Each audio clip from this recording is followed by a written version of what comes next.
What's going on, guys? Hope you're all doing well. My name is Faris Khan. I'm a strength and conditioning coach, and today I'm going to be telling you my athletic journey.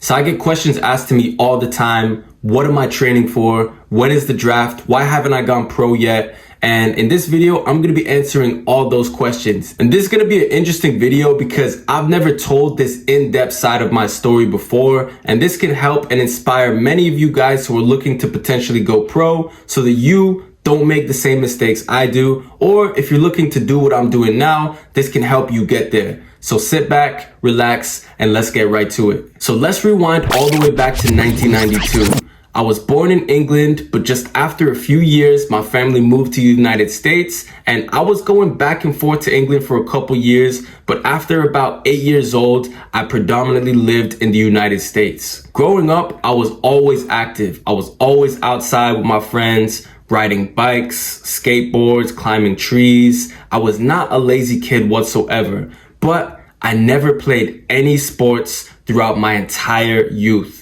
I don't know why my parents did not put me in any sports. They put my older brother in sports, but maybe they just didn't see the potential in me. And I'm not upset. You know, they had their own things going on, but I just never played any sort of organized sport. No basketball, no soccer, no football, absolutely nothing. I did do Taekwondo, which is something that I really did enjoy. I did end up getting a black belt and I was actually really good at it. But if you know about Taekwondo, it is pretty expensive. And growing up, I was not the wealthiest. My family was not super wealthy. And so I didn't really continue after I got to that certain level. But it did give me a nice base of just fitness, and it did teach me a lot of discipline. So I'm very thankful that I did do that. But because I didn't do any other organized sport, I did not have confidence when it came to playing it, even during school. So first off, in school, I was always the smallest kid in my class. I'm telling you, I was extremely small. As a matter of fact, I remember in middle school, there was a survey that went around and it was asking who is the smallest kid, or who was the kid that is way too small for middle school. And out of the entire, 300 kids, I was chosen as the smallest kid, or the kid that was too small for middle school. And those years were just horrible for me. I was always getting bullied. I was never picked in team sports. I had zero confidence. I used to grow an enormous afro just so I could appear bigger. And it really just, as a young boy, it just destroyed me. I never wanted to do anything active. I never wanted to play with other kids. And so I pretty much shut out all of that physical activity and just stuck to myself, stuck to riding my bike, stuck to going for runs. I used to go for super long runs, like, 10 miles, things like that. And just, I would always keep to myself. And so anything to do with the team sport, I did not want to have any business with it. Fast forward to high school. Now this is where my father was trying to push me a little bit into other sports. So a lot of kids were doing freshman football. I remember in 9th grade, I wanted to play football, but I was so tiny. I'm literally as a 9th grader, I was, I think 15 years old. I was about 80 pounds. There's 4th graders that weighed more than me, so I was way too small to play football. I would have cracked my bones. I would have broken something. So I just completely threw that out the door. Then I also wanted to do soccer. And again, because I never played soccer in my life, I remember the day of tryouts, some of these guys were so good. They had so much ball control. They were just so much more advanced than me. And then I took a look at that and was like, yo, I can't compete. And then my older brother was a wrestler. So I actually wanted to do that too, because, I was pretty close to my older brother. I was like, yo, this is going to be cool. And again, I was just way too small. Like, the time came for the tryouts and I just couldn't get myself to do it because I did not want to be made fun of. I was like a toothpick. And so the whole year went by. I didn't do any sports. I was still active. I was still running, riding my bike. Fast forward to sophomore year in high school, and this is where I wanted to try to play sports again. I wanted to do wrestling, that fell through. I wanted to play soccer again, that fell through. But I ended up joining the track team because I had a bunch of friends who also joined. And so it was more of as a social thing. It wasn't really for me to, display my athleticism or to actually compete at a high level. It was more just social, be with my friends type of thing. And turns out I was not very fast. All right. I always thought that I was pretty athletic. I thought I was pretty fast. But after joining that track team, and keep in mind, this is the first time I'm on an organized team. First meet, I got destroyed. I'm just doing the 100-meter dash. My time was like 12 seconds. It was like 12.4, which, as a young boy is not very fast. It's not going to take you anywhere, 12.4. And so, I was humbled very quickly. I wasn't able to make the varsity team. I just stuck to JV. But again, I didn't even care because I was just with my friends. Fast forward to junior year, and this is where I was on the track team once again. But this year, I did not take it serious one bit. Okay, first of all, I got a job, and so I was working every single day. My lunch was so bad.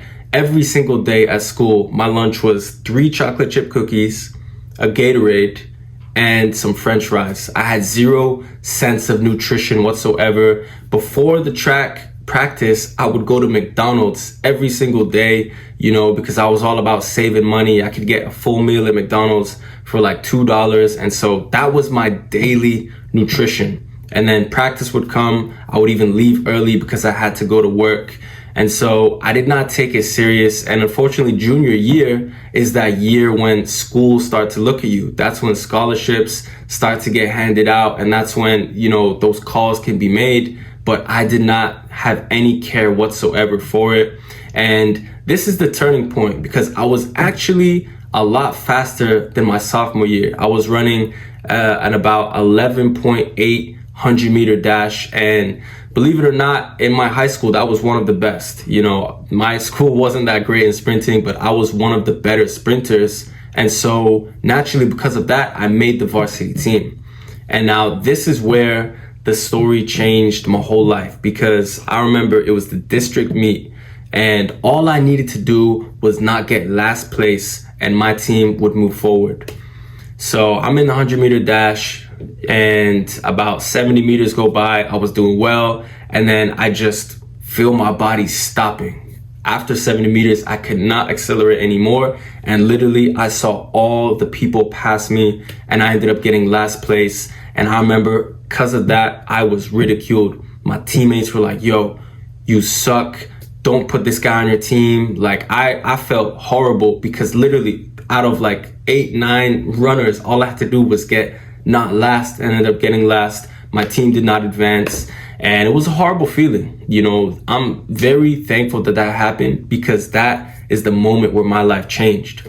That summer, I trained so hard. I don't know, it just came over me. I did not ever want to lose another race. I read books, watched YouTube videos, I studied hard, I learned about nutrition, I was sneaking into gyms just to train, I was sprinting almost every other day, and senior year came along and I was breaking school records. I mean, you talk about a turnaround. I was so invested my senior year. That's also the first year where I decided to jump. I was doing long jump and triple jump. My very first year of triple jumping and long jumping, and I broke the school records. And it was just like, wow, where was all this motivation a year or 2 years ago? And so my final meet in high school, I jumped a personal best, broke the school record, and I was ranked very highly in the triple jump. In the whole state, I think I was ranked top 10 or something like that in 2010. And so I was very good. And I was definitely at the peak, but I had already committed to go and attend a university that did not have a track team. And this was mistakes made on my part, which kind of kept me away from going to other schools that did have track teams. And so when I did go to this university, my focus was not on athletics. My focus wasn't even on studies at that point. I was trying to have fun. I was, it was my first time ever away from home type of thing. And so, my focus was not where it meant to be. But, looking back at it, I wish I did take it more serious. I don't ever want to say that I have regrets because all of this built me to who I am today. And so, I never really thought about continuing at that point. I did go to a couple random meets where I ran as an unattached athlete, or I jumped as an unattached athlete. But if you know the triple jump and the long jump, these are things that require a lot of technique. And because I wasn't actually training for it anymore, I wasn't able to produce the way I was as a senior in high school when I was consistently training.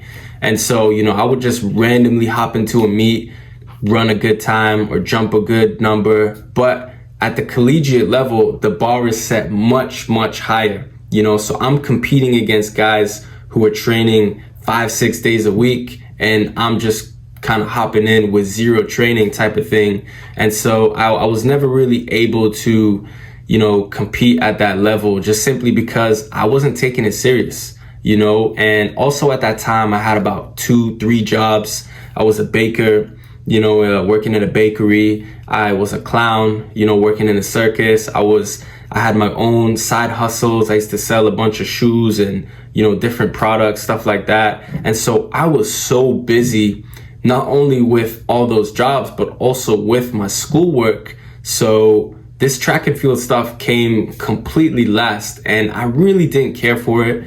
And I never really attempted to pursue it after that. And it all falls on me at that point. If I did take it more serious, I could have 100% made something more out of it. But, due to, the choices that I made coming right out of high school and just where I wanted my focus, it didn't end up working out. And I don't, again, I don't have any regrets.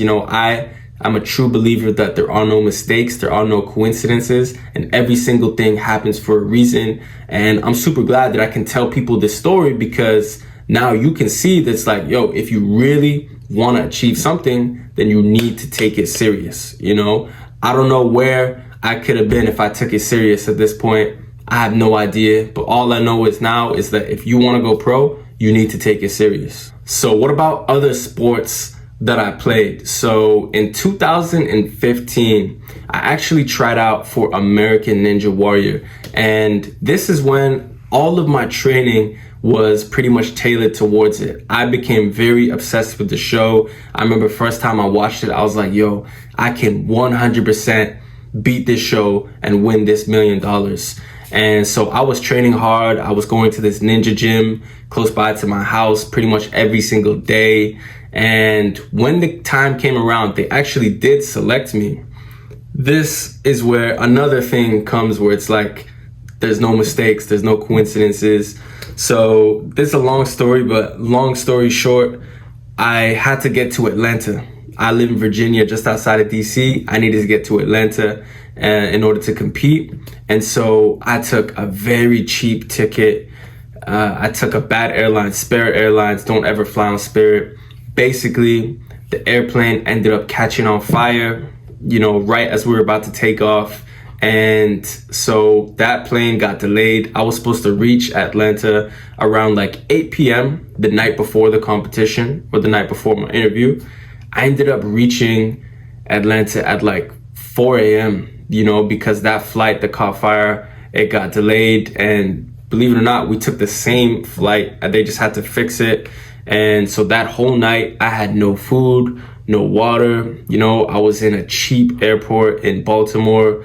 There was like everything had closed. So I literally did not eat, drink. I was tired, hungry, thirsty. By the time I got to Atlanta at 4 a.m., everything is closed. So I just went to my cheap hotel that didn't even have water, went to bed, and I had to be up 3 hours later for the interview. And this wasn't just a sit down interview. It was actually an interview where I had to display some athleticism. And so anyways, I wake up, the Uber driver, I remember she gave me like an orange. That was the only thing I had to eat in, more than like 16 hours, and I slept like 2 hours that day. So I was looking horrible, feeling horrible, went to the interview, did the talking bit. And when it came time to display my athleticism, they were like, show us something that is gonna just wow people. So I knew my jumping ability was incredible. So I stacked up 3 very large trash cans. They were about maybe like 5 feet tall and, just generally sized, pretty wide as a trash can. Stacked up 3 of them, jumped over it. That very first jump, I pulled my hamstring. Heard a full pop, and that was it. I could not even walk, but I was so excited for this competition. I played it off. I didn't even tell anybody. I was taking all sorts of anti-inflammatories, kinesio tape. I was doing every single thing that I can in order to compete, because the competition was the very next day. And competition came. I couldn't even walk, but I still tried. And the very first jump, I ended up falling in the water on literally the very first step, so, that was that. I was super embarrassed. I never went back. And again, I feel like that just wasn't meant to be. I'm not sad about it. In the moment I was sad, but now when I look back at it, it just wasn't meant to be, because maybe, if I won, the fame could have got to my head, or, at that time of my life, I just wasn't ready for that type of money type of thing. So that happened there. And that was pretty much the end of my Ninja Warrior career. I just didn't really have desire to do it after that, to be honest. And there was a lot of things internally I didn't like. So I just called it quits there. Now fast forward to 2017, and this was my next attempt at playing organized sports. And this time I wanted to play American football. Now in 2017, I was probably in the best shape of my life. This is before I was married, before I was working full time. All I was doing was training hard every single day. My diet was on point. My sleep was on point. I've never been more on point with my training and diet than I was this year. And I was about 190 pounds of solid muscle, and I was still extremely quick and explosive. So I had tons of confidence going into this. So the CFL was holding open tryouts in New Jersey for one of the teams. And after talking with my family, I was like, you know what, this is a good idea. Let's go. Let me do this, So I was ready. At that time, I was playing a bunch of football. I had tons of confidence. I probably would have tried out for a defensive back position or a wide receiver position, or, pretty much whatever they wanted to put me in. I was just confident regardless. And as the tryout date came closer and closer, I started questioning, do I really want to do this? Now, keep in mind, the CFL does not pay that great.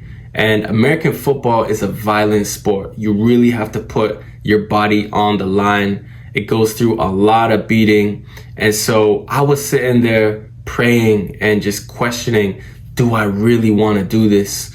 And about 2 days before the tryouts, I ended up canceling my ticket, and I just did not want to go through with it, because I really thought about it and I was like, do I want to put my body at that much risk for kind of little reward?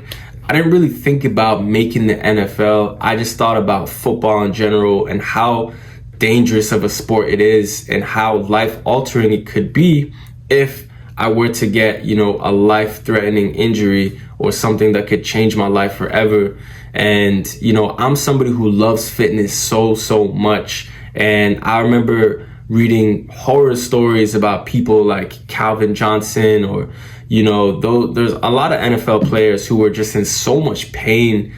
They made all their money in the NFL, but they're in so much pain that their everyday life is different now. And, that's kind of what just deterred me away from it. I'm thankful for it. I'm happy. Again, I have no regrets.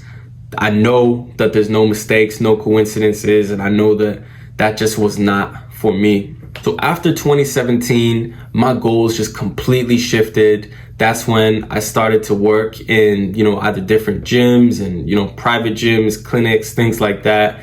And then 2019, 2020 is when I started my own coaching business. And thankfully, I've been doing that ever since. And honestly, I'm extremely happy with what I do now. This is a career that I love so much. It doesn't feel like I ever work, because I enjoy every single second of it. And my goal now is just to be able to motivate, inspire, and help as many people reach their goals as possible. And I'm super thankful to say that, being in this business for over 4 years now, I've been able to help hundreds of athletes of different sports, pros, at every single level, from the youth to collegiate to the professional. And I'm just so thankful. And this is something that I see myself doing for at least the next 25, 30 years, So yeah, guys, that is my story of my athletic journey and what brought me to be where I am today. I hope this inspired you in any sort of way. If you have any questions whatsoever or need help in your journey, please feel free to leave a comment or send me a DM on Instagram. I will get back to you and I will help you in any possible way that I can. Well, guys, I hope you enjoyed this video. Thank you so much for watching. Be sure to subscribe so you don't miss any of my content, and I'm gonna see you guys soon.